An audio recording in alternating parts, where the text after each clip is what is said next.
Olympics 2021 में पाकिस्तानी खिलाड़ियों की बदतरीन कारकर्दगी के बाद हर तरफ पाकिस्तान स्पोर्ट्स बोर्ड और मुतल्लका तमाम शोबों की कारकर्दगी पर शदीद बहस जारी है। ऐसे में पाकिस्तानी कौम के लिए अचानक एक खुशखबरी आ ही गई और कौम की नजरें अब उस एथलीट पर लग चुकी हैं। वो एथलीट कौन है और उसने ऐसा क्या किया, ये जानने के लिए आप यकीनन बेताब होंगे।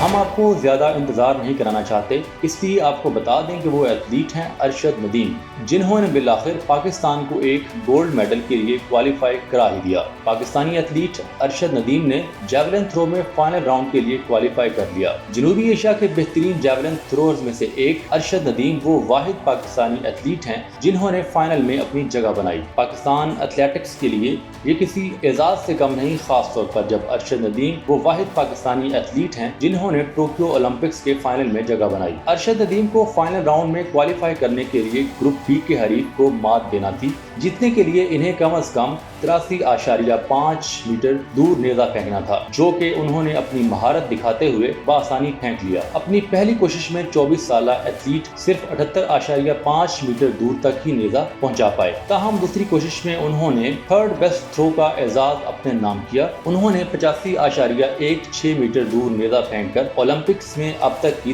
तीसरे नंबर की बेहतरीन थ्रो फेंक कर रिकॉर्ड बना लिया। अरशद नदीम की ये throw Indian athlete Neeraj Chopra और जर्मन एथलीट जोहान्स वेटर के बाद ओलंपिक्स 2021 की बेहतरीन थ्रो है। फाइनल में अरशद नदीम के हरीफों में भी इंडिया के नीरज चोपड़ा और जर्मन एथलीट जोहान्स वेटर ही शामिल हैं। अरशद नदीम फाइनल जीतने के लिए काफी पुरअज़्म दिखाई दे रहे हैं और वो पाकिस्तान के लिए गोल्ड मेडल हासिल करके मुल्क व कौम का सर फख्र से बुलंद करना चाहते हैं।